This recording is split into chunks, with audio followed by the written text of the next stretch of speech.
Hey, well, hello, everybody. Welcome to another virtual McNally Jackson event. We are especially excited about this talk today. I personally am very excited to hear what these guys have to say. So by way of introduction, we're here to celebrate the publication of Old Truths and New Clichés, which collects 19 essays, most of them previously unpublished in English by Isaac Bashevis Singer, on topics that were central to his artistic vision through an astonishing and prolific literary career spanning more than 6 decades. We're joined tonight by the editor of this book, David Stromberg, who is joining us from Jerusalem and is a writer and translator and literary scholar, is the editor for the Isaac Bashevis Singer Literary Trust. His books include Baddies, Idiot Love and the Elements of Intimacy, and a short inquiry into the end of the world. And I'm so thrilled that he's in conversation today with Dr. Agi Legutko. I'm so sorry, Agi. I did not check with you how to pronounce your last name before we started.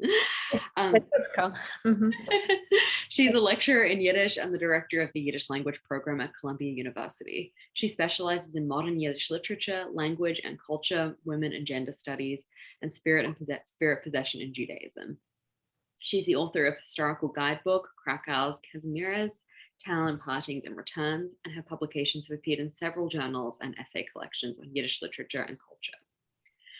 She is currently completing a manuscript exploring the trope of possession in modern Jewish culture. I butchered that pronunciation as well, but I am going to hand over to you guys. Before I do, I just want to let everyone know that we're going to have time for questions. So if anything occurs to you, do drop it in the Zoom chat and we'll get to it before the end. So Agi, I'm going to hand over to you guys. Thank you so much. Thank you for this lovely introduction. And I just want to say that I'm incredibly thrilled to be here to talk with David about this new exciting essay collection, especially because Bashevis is so dear to my heart. He was my key to the Yiddish world. I read Bashevis in Polish first, and loved his story so much that wanted to read Yiddish, to read him in the original. So anytime I can talk about Bashevis, it's an exciting moment. And we are sort of talking, I mean, we're here with David in this another exciting moment in time in terms of Bashevis' sort of literary presence. It's sort of, we're witnessing a kind of Bashevis renaissance, as I would call it, right? Singer has been reclaimed by queer studies in recent years. And now this new non-fictional phase of Bashevis is being revealed through this connection. So David, thank you so much for joining me. And I wanted to start with asking about your personal connection with Bashevis, what your journey, how did you get interested in Bashevis, and how did you end up being the director of his literary estate? So the editor of the literary estate, and it's a strange and you know, as idiosyncratic a journey as Bashevis is himself, I think. But basically, you know, I think I was living in New York at the time and reading things.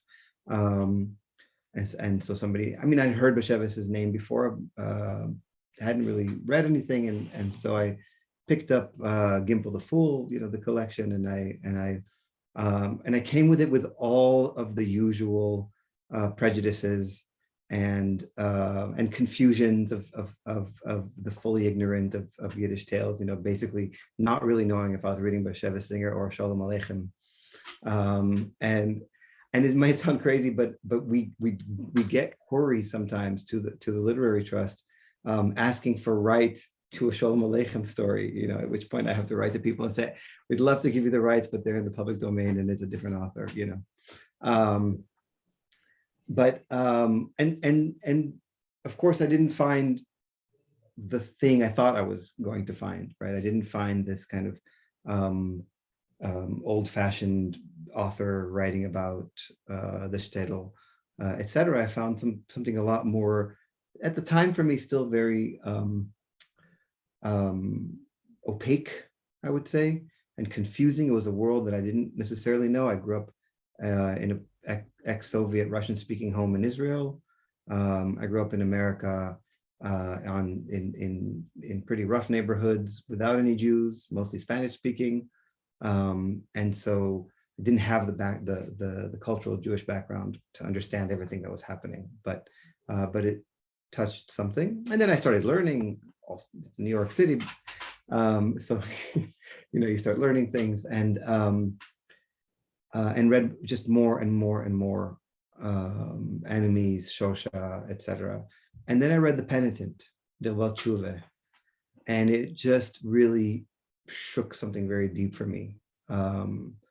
I think it was a little bit, it had something to do with my decision to come back to Israel when I made it. Not, I was already thinking about it. I had already been started to visit again, but it certainly did that, and became a third of my doctorate.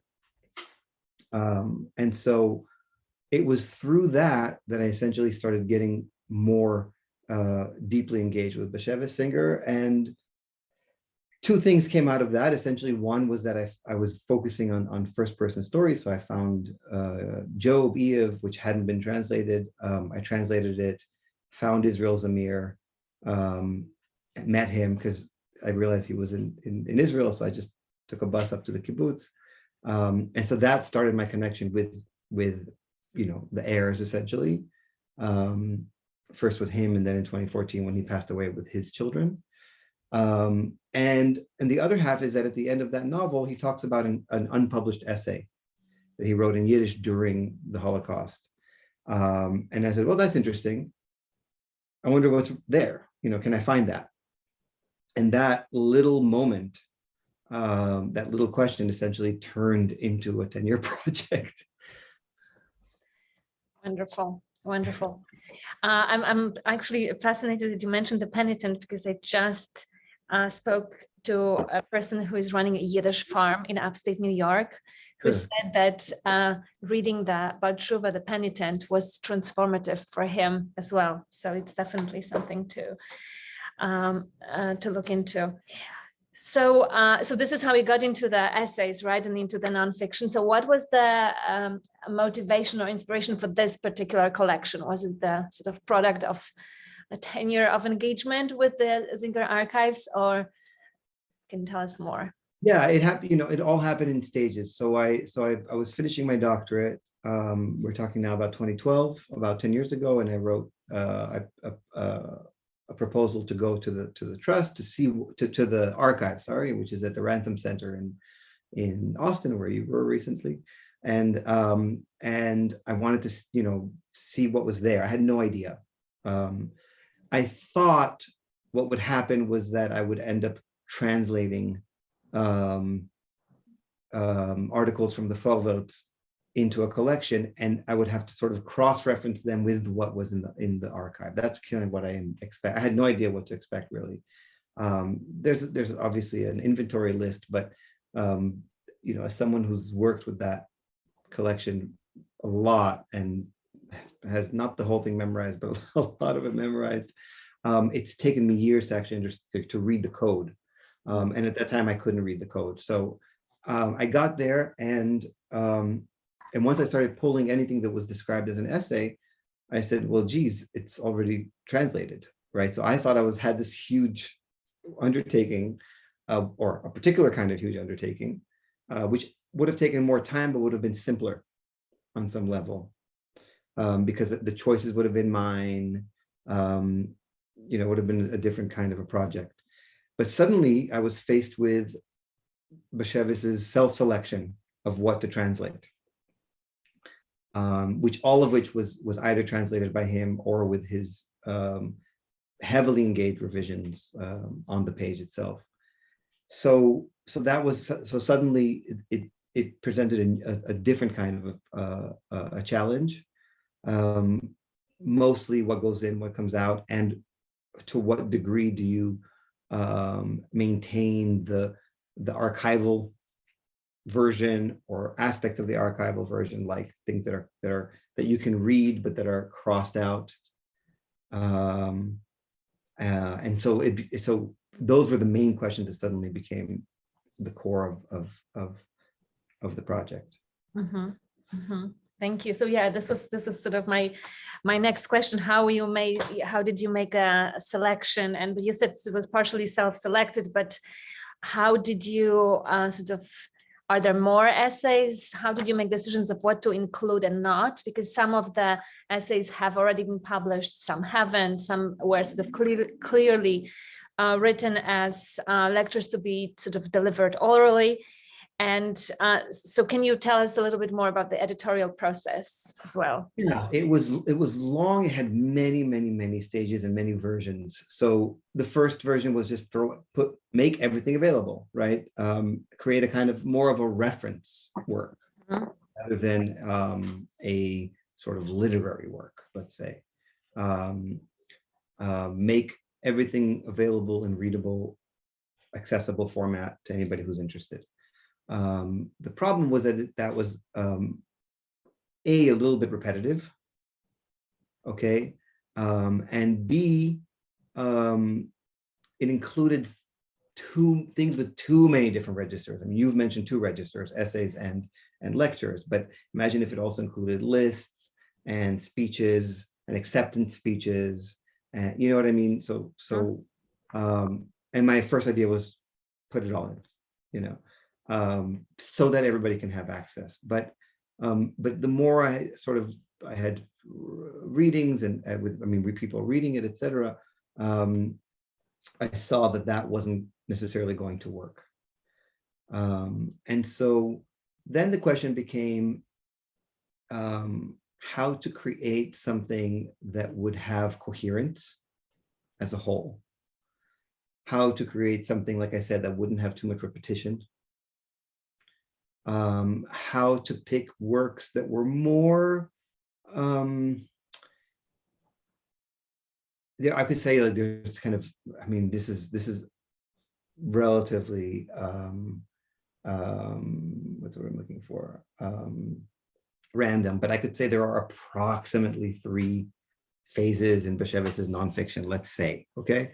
The early, or 4, let's say the earlier one, let's call it one early one, even though it's really 2 early ones, Warsaw and New York, but the early part, which is a sort of formulation, early formulation of certain ideas. A middle phase, which is most of what the essays here come from, which is the most sort of both mature and expanded articulation of those things, of his ideas. And the last phase, which is opposite, right? It's this total distillment nearly into aphorisms of his ideas.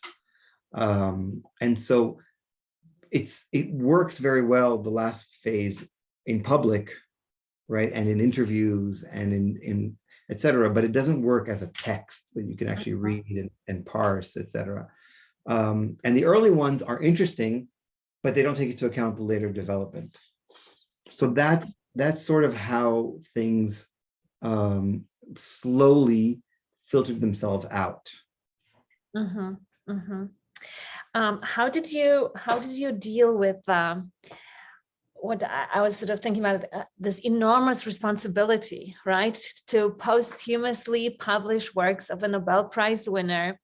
And especially as I was reading the essays, Singer describes towards the end, it's how I wrote my first book. This is the title, The Making of a First Book, that he, if I did not know about that he pulled the collection of short stories from a publisher when it was already like ready to go, the proofs were being made, because he had concerns and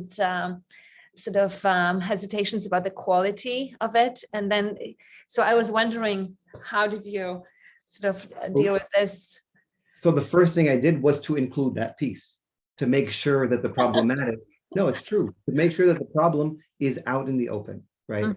To make sure, my main concern was to make Bashevis's concerns as present and upfront as possible. That was my number one thing. My second thing was to try to not only include his ideas on literature, but to create a collection that would stand up to those ideas on literature. Okay, so that was the second main concern, which is why readability became very important, and lack of and avoiding repetition, etc.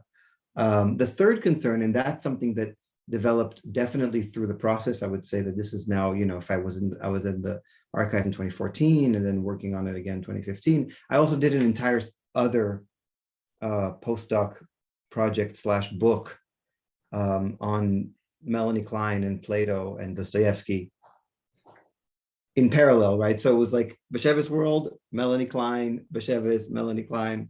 But when I would come back to it, the third thing that really happened was that I understood that this actually wasn't all about his intellectual ideas and thought. It was actually about a spiritual trajectory. And so the work would have to function on that level as well. And as soon as I understood that, it started giving me the global perspective from which I felt that I had sufficiently perceived and internalized what I believed to be his goals and priorities, to then say, okay, from that place, what do I do? That doesn't mean that I'm not still wondering, should I put of this in, should I put of that in, should I put of this, and that the question of responsibility doesn't continue to haunt me. It does, and it will. But it does make me, I am convinced that I spent sufficient time going through that process that I think I caught enough to make it stand by those standards. Yeah. No, I just wanted to very quickly answer Shula. We had a question in the Bashevis left United States. Left Poland in 1935 and came on a student visa to the United States, and was in the United States from, I'm sorry, not a student, a tourist visa, and eventually got a permanent visa, and etc. So that's, just wanted to get that out of the way. Yes. So you titled the collection Old Truths and New Clichés. So what are the old truths and new cliches? Okay, well, first of all, I think to connect with the end of the last question, and how things changed so much. The original title that I gave the collection was The Satan of Our Times. The Satan of Our Times. Nice. Yeah.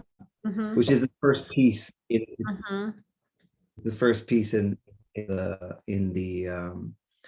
collection, and it gives his kind of an introduction that he writes, and talks about himself as an exorcist. What he believes is the mission of literature is to exorcise demons, which is right up your alley. And that version would not only had all of those more pieces in it, it also had a 15,000-20,000 word introduction about the mystical foundations of Bashevis' storytelling.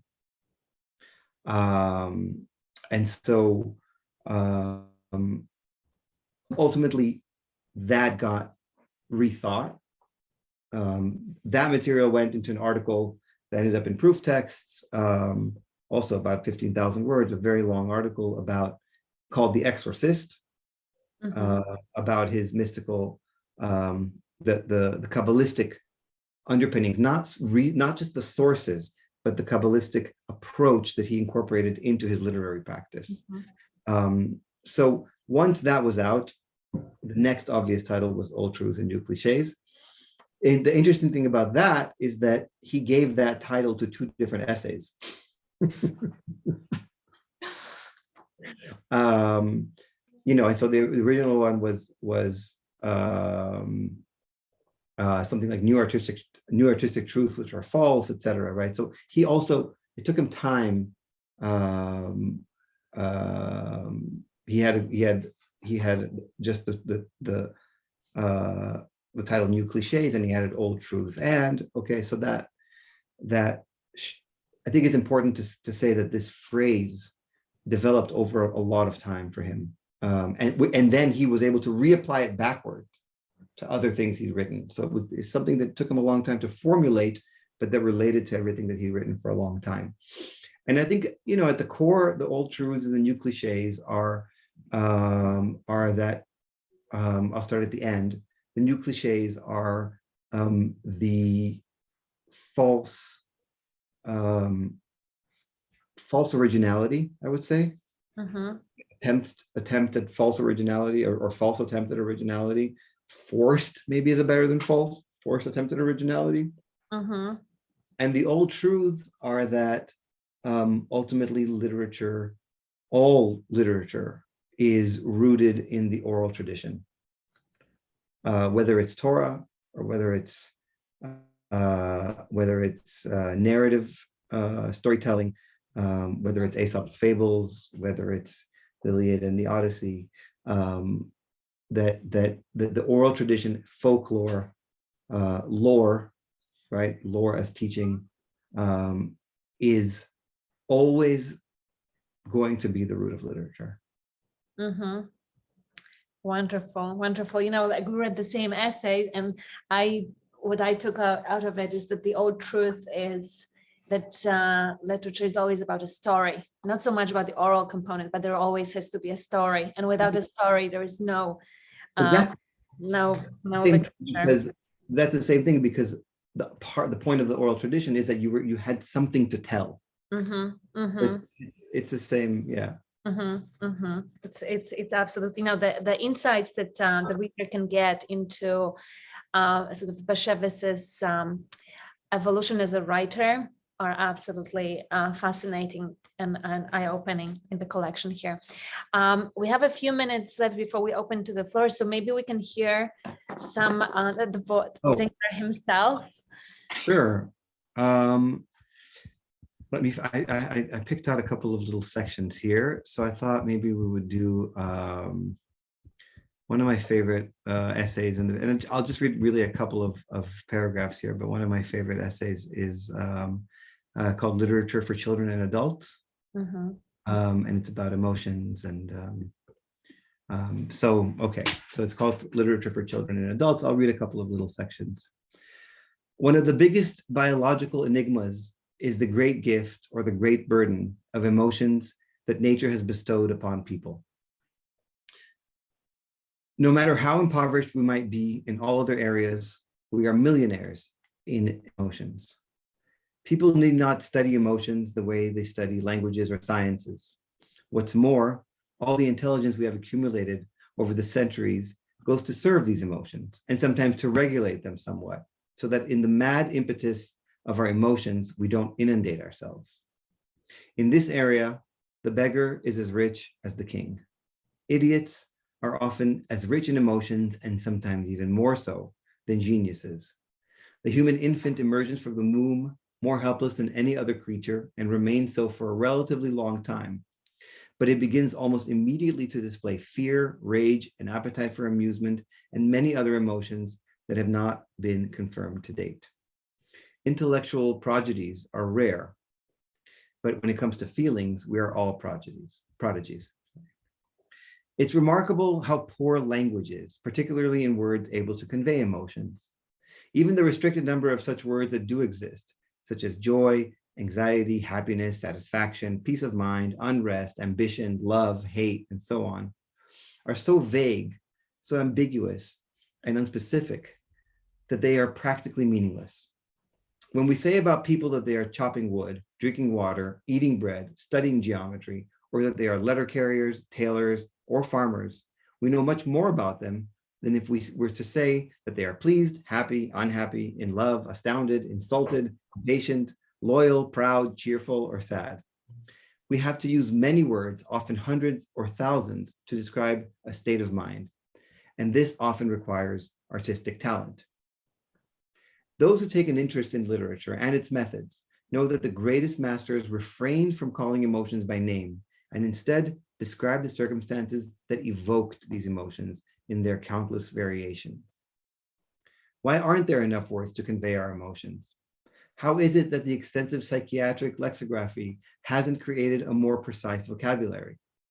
The reason is that the emotions are so specific, so dependent upon the individual character, personality, time, place, and circumstance, that no generalization can describe them.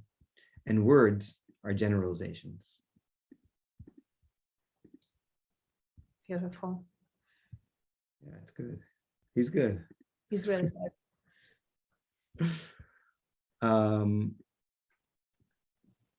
And it also predates, now when you think about scholarship has arrived in the last sort of decade or so into the study of emotion, right, as an object of scholarly inquiry, whereas he did this in the 60s, right? Totally, yeah, totally. Mm-hmm. He understood that emotion was essentially the raw material of literature, in a sense. And I picked out a second little section. This is from the Kabbalah and Modern Times. That maybe we'd read a little bit because I think it's an interesting, and it's very short, but it gives another insight into his form of thinking. So it is not easy to find a Kabbalistic book which clearly explains the point of view of the Kabbalah. In almost all these books, the basic philosophy is obscured by too many references to Jewish laws and customs. Also, there are many systems in the Kabbalah itself, like the system of Rabbi Moshe of Cordova, or that of Rabbi Isaac Luria. The Kabbalah, like the Talmud, is a sea, and if one cannot swim in it, one sinks. But if one searches at length and with patience, a clear pattern begins to emerge. This pattern reveals a thoroughly pantheistic system. Like Spinoza, the Kabbalists believe that there is no basic difference between God and the world. The famous Baal Shem expressed it with the words, God is the world and the world is God. But still, there is a difference between the pantheism of Spinoza and that of the Kabbalah. According to Spinoza, substance has always existed. There was no creation. Spinoza's God has neither will nor purpose, neither pity nor justice. Spinoza's God has no freedom in the sense that we mortals understand it. He's actually a prisoner of his own laws. When Spinoza says God, he means nature. Spinoza's God has only two attributes that people can observe, extension and thought, and these are two sides of the same coin. Also, for Spinoza's God, might is right. From his point of view, Genghis Khan, the Baal Shem, a tiger in the jungle, Gandhi, Hitler, and Stalin are all part of the Godhead, necessary manifestations of the infinite substance. There could be no talk of good and evil or reward and punishment. According to Spinoza's philosophy, the Holocaust wrought by Hitler in Europe was inevitable as the eruption of a volcano. In the Kabbalah, everything begins with God. We'll end it there because I think that's a good place to continue for people who want to read the book. Amazing. Thank you. Thank you so much. So yes, I'd like to remind everyone that now the time is for questions from the audience. So please put them in the chat. I see there are some questions already from Masha. Hi, Masha. All right. So I have two questions. The first is, I'm just reading from the chat. If spending so much time reading Singer's essays impacted on the way you read his fiction, and if so, how? Excellent question. The second touches on both the reclamation of Singer by queer studies and the mystical underpinnings of his fiction, as you both mentioned. I have been really interested in the theme of androgyny in his work, especially in stories like Androgynous and Yachid and Yehida. And I'm wondering if you think that Singer felt there was a connection between androgyny and Kabbalah, or even that mysticism was a kind of necessary prerequisite for androgyny. And if so, what it might be. Is this an extension of the pantheistic system he mentions in the essays? Thank you.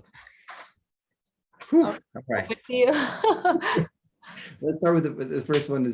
I don't know if it's easier, but it's a little more straightforward. Of course it affects and changes, but the question, I guess, is how. I think, with time, regardless of the essays, but especially with the essays, I came to understand increasingly what the underpinnings of his literary work were. So what I mean is this, that One of the things people complain about sometimes with Bashevis, oh, this story is just like that story, just like this story, just like that story, right? But my response to that usually is you don't turn on the Goldberg variations and say, wow, every single one of these has the same theme, right? And Bashevis was an artist of variation. He was a modular thinker, and so what was interesting to me, not just that it changed it, but what it helped me understand was that it was okay and maybe even necessary to some degree to be a literary author with a clearly conceived artistic conception, one that you could actually articulate. And I think having grown up in America and later, especially, I have my undergraduate in math and applied science, but I studied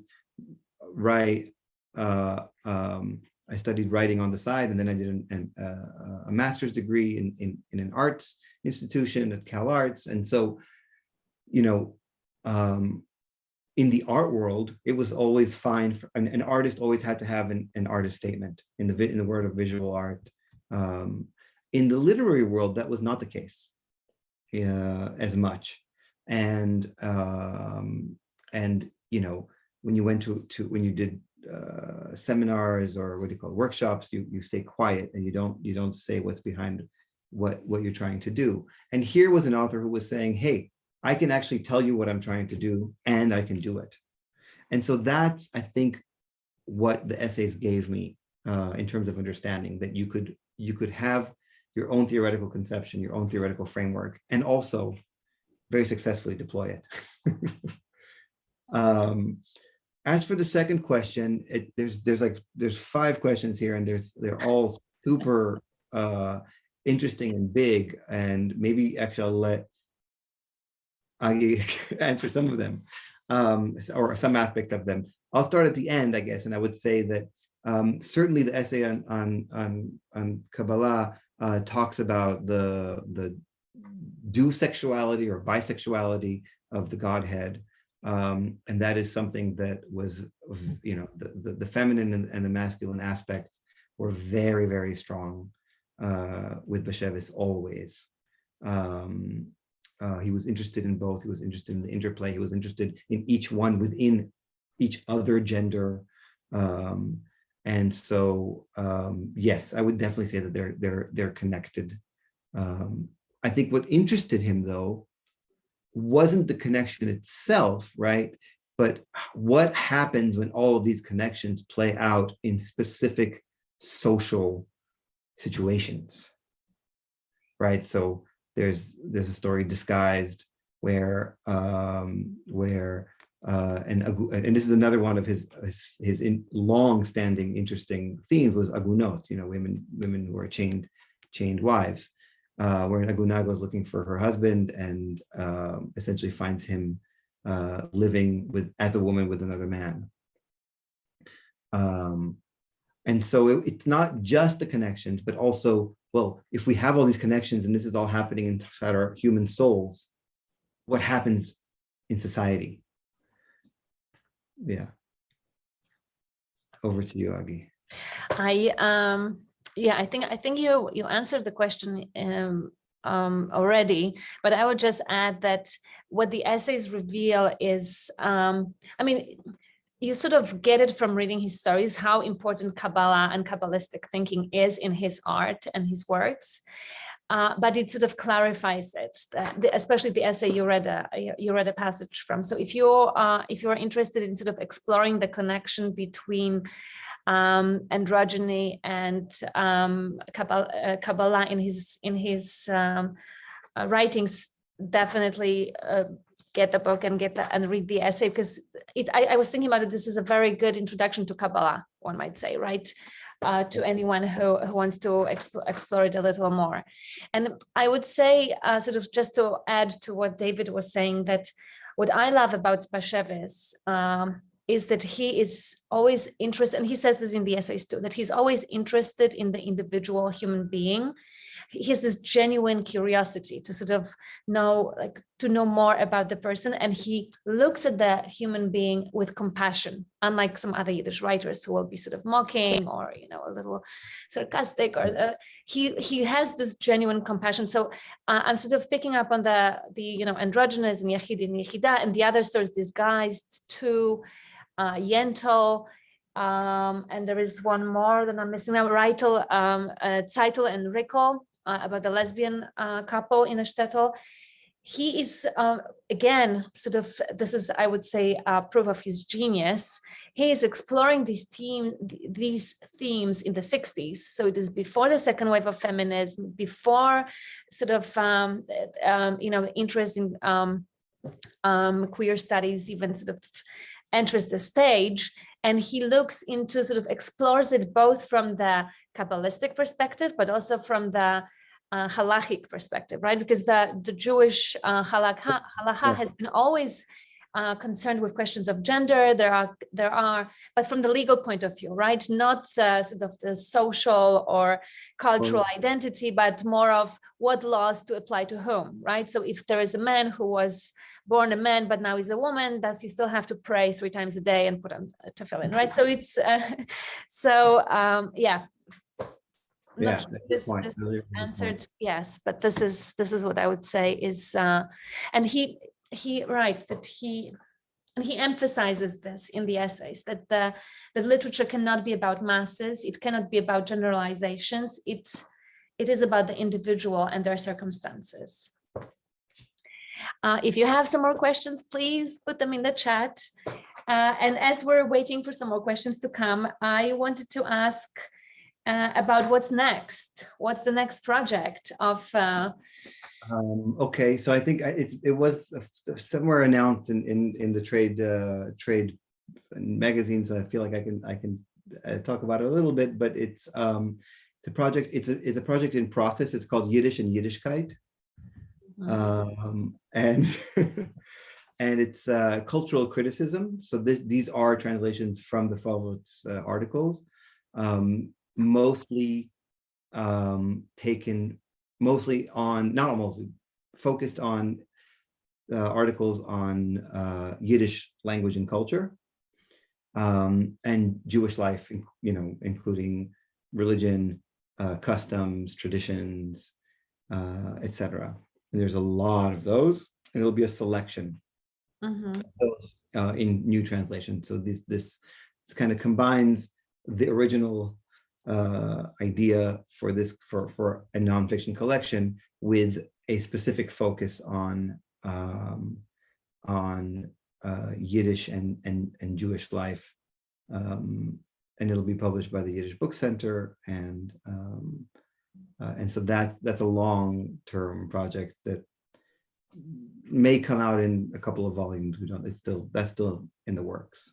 But, and are you planning like further down the future? Further than that, well, we have so one of the things we've been doing is new stories as well. You know, our first phase, so to speak, was to publish the stories, the essay collection, and the stories that had been translated and not published during Bashevis's lifetime. So that's done. We published all the stories that were translated then. It took some time, but we did it. And published them as a collection, right? They were sort of published. Not yet as a collection. Not as a collection. That will be a separate collection as well, and uncollected stories. But just serials in magazines, and really cool ones. Like there's a story that about called "The Pujdas Came to Say Goodbye." It's about a dog, Pujdas, and it's about a young woman in New York who becomes orphaned in her teens, about, you know, maybe teens, late teens, moves to a farm in upstate New York to take care of this elderly couple, or I don't remember, one of the elderly couple.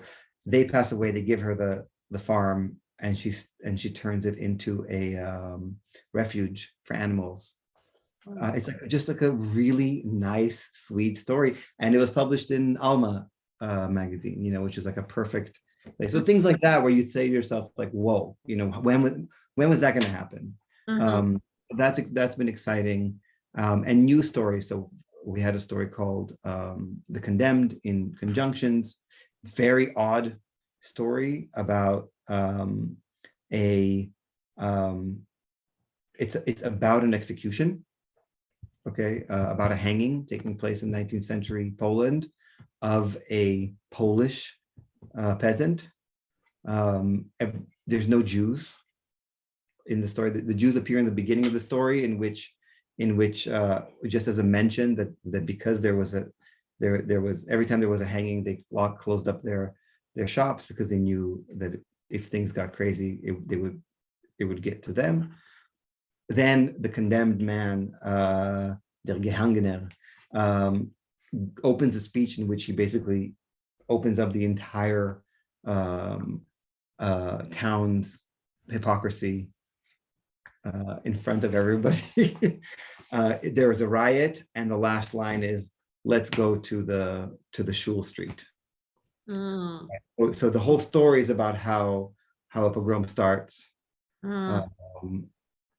and you only get that at the end. So these are types of stories that that was published in the 50s originally. So these are stories that their purpose, their idea wasn't like what became known as a Bashevis story. So they were set aside. There's a beautiful story called The Eclipse about an old Irish man who drinks his life away, and then it's in Manhattan. He's in a bar. There's an eclipse. He goes outside. He sees it. He has a vision, and he kind of undergoes a religious experience. These very kind of. This is incredibly exciting, incredible, especially that sort of when you think about Bashevis's literary trajectory. Like with the publication of Gimpel, The Fall in 1953, sort of it started sort of skyrocketing, and then with the Nobel Prize. But then I have a feeling that after he died in 1991, right? But afterwards there was sort of like a decline, one might say. I don't know if you'd agree with like he's not often featured in traditional sort of Yiddish literature. Sure.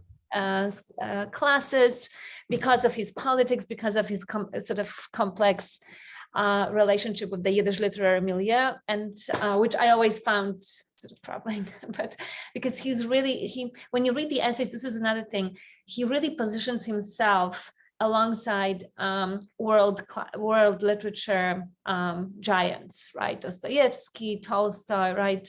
And I sort of, he really was thinking from day one, so in big Right. With big ideas, like what is literature, right? And he says that the one of my favorite essays here is the storytelling and literature, when it's sort of like a manual, one might say, or his for a writer, right? That what does the real writer need? And one of the things is not only a story but also a passion to write the story, which I found fascinating. I want to make another encouragement to our audience to ask questions and to use the time that we have with David. But I have some more in the meantime. So I wanted to ask, so you've been sort of closely engaged and closely connected to Singer's archives and Singer's work and Singer's family for over a decade. Can you share with us, like, what was the most memorable moment in this, in your sort of, or whether connected with the essay collection or like anything in sort of when you reflect back, what stands out to you? I mean, honestly, this is going to sound extremely. I mean, you asked a very cheesy question, and you're going to get a really cheesy answer. Not a cheesy question. No, it's not a cheesy question. You asked a question that I can't answer, but in a cheesy way. But it's extremely true and honest. I just want to make it clear that it's really not it's not a plug here. Really, it's not. I think the most amazing thing, and this is why I chose to dedicate the book to Israel Zamir. Okay, I think the most amazing thing that I saw is, having engaged so long with Bashevis as a personality, and he's a complex personality. Okay, I always say I had the privilege of not having to work directly with him, and having met Israel Zamir and then his children. It's just incredible to me what family his son created together with his wife, of course. Considering what that son went through, not just from Bashevis, but also from his mother. From both sides. He was born to two very strong personalities, and he also had a strong personality, of course. But he really managed to, together with his wife, again, I say that, but he really managed to create a family that works together, has their priorities straight. Their main interest is to continue this literary legacy. They take it seriously, and I think when I look back at those 10 years, that's the thing that pops out for me. It's beautiful. Because it's, as you pointed out, Bashevis was a complex person. I think this is a delicate way of saying that. And one of the, I never had the privilege of meeting Israel Zamir, but I read his memoir of the journey to my father. And I have to say that this was like a moment of transformation for me, because I read this and I was like, oh my God, Bashevis was a horrible person. I mean, like, the way he treated him when he came to New York, I was like, how, and I was really, for some time, I was really heartbroken that the person whose work I loved so much and kept going back to and reading, and sort of, I really had a thought that he was like one of the best Yiddish writers out there. And I sort of had to go through a sort of transformation of that. You need to separate the artist from the man, because, and also when it's not only about Bashevis, when you look at other artists too, like if you really want to look at all art through the man behind it, you won't be able to read much, if I may put it this way. But and I think, I mean, I'm getting somewhere with your comment on how you sort of found the family, his son and his grandchildren, to be so such mention, right? And such sort of, it sort of rehabilitates a little bit this, this connect between Bashevis the man and Bashevis the artist through his family. I would add to that, which I also went through a similar process, and even from a repeated and very close place. But what I discovered, the other half of that, is that Bashevis was not loyal to a lot of people, but he was extremely loyal to his readers as an artist. And so that's your best position vis-a-vis Bashevis Singer, is as a reader, because there he was honest, he was open, yes, he represented how you see the trajectory of fiction. He represented humans in problematic ways, all humans, of every sort, of every age, of every gender, and he was very honest in that. And so I think that also explains, why you can feel that sort of closeness. One can feel that sort of closeness with his texts, because in the texts he's actually being very, very genuine, very intentional, and loyal. And he also, he says that, I'm going to read the question. He also says that in the essays that he always, you call it loyalty, I would call it sort of that he has the reader's interest at heart. Because he says, like, the reader can't be bored. It has to be interesting, right? Like, readers don't have patience for boring stuff. So here's the question from Shuli. Could you delineate how you see the trajectory or internal development of Singer's fiction as you did for his expository writings? I'll try. I mean, I would say, it depends where we start, right? So if we're starting in the 20s, etc. The first early period is a kind of a period of gloom and doom, more or less. A lot about poverty and about lack of means and the underside of society and humanity, zero redemption. After that, you have the sort of early 1930s burst, which is essentially the Jew from Babylon and Satan and Gorai, where the mystical element really enters very powerfully.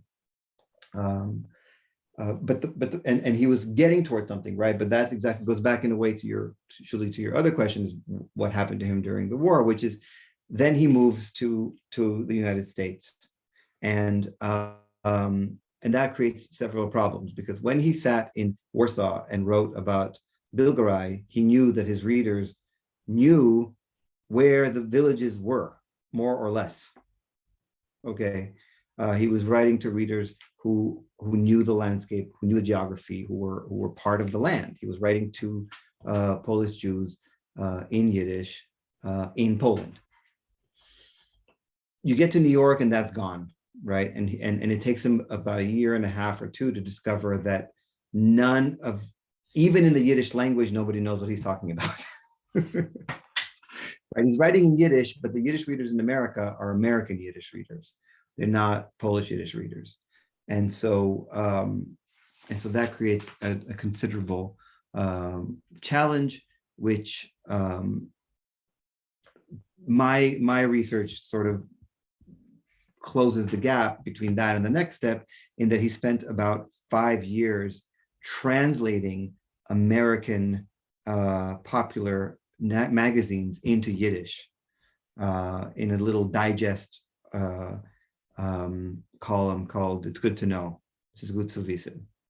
And so every week he's just consuming tons of American popular literature magazines, translating into Yiddish and learning about the culture itself, of course. And then comes the big breakthrough, which was identified long before me, which is that he starts writing stories from the first person perspective of the Yetzer Hore, the evil one, as he translates it usually in English, the evil impulse, evil inclination, etc.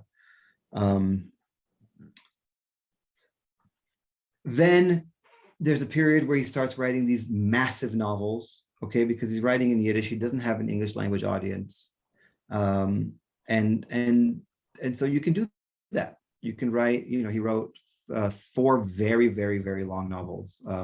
Obviously, The Family Moscat, The Matter and the Estate, which is called The Court, the Hoif in Yiddish, and as well as one called Uncle from America and Shadows on the Hudson, right? Massive, hundreds and hundreds of pages, more than $100,000 word novels.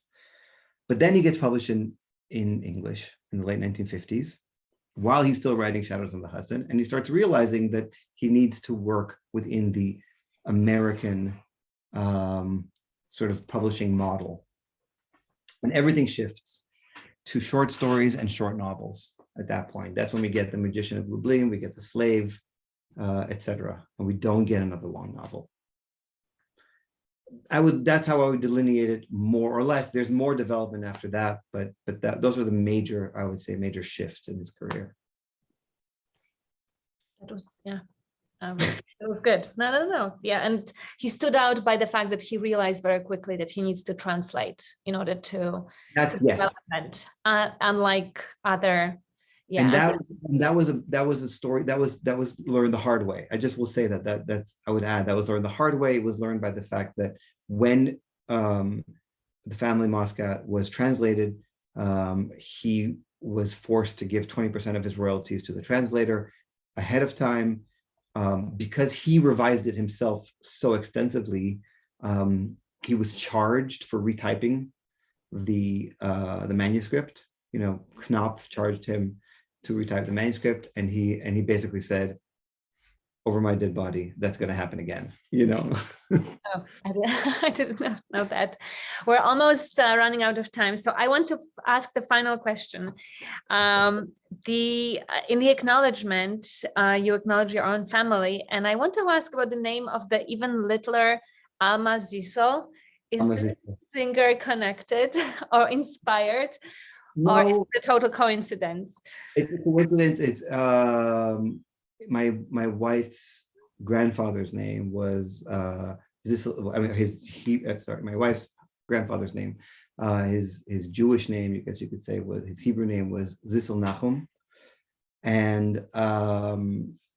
and so when Alma was born, we were thinking. She said, "Well, I would love to." I mean, it is connected to the fact that I came to understand some Yiddish, because she said, "Well, I would like to somehow find a name that would fit, that could relate to my grandfather's Zissel Nachum." And I said, "Well, we don't have to find one. Let's just take Zissel and give it to her." And so that's how she got her name. Okay, thank you. Because I was, of course, through my Singer brain, I was like, well, Singer's wife's name was Alma. Alma, it's true. It's true. And so this is Alma in Aramaic, right? Alma with an aleph at the end, and so. But I think that our first is Kedem Sarai. Okay, Kedem Sarai, a very kind of a Hebrew name. And so if you think about Shosha and his opening line, I was raised on 3 languages, Hebrew, Yiddish, Hebrew, and Aramaic. So we covered the Hebrew, but we still needed the Yiddish and Aramaic. So perfect. Thank you so much, David, for that conversation. It was really, really illuminating, and I encourage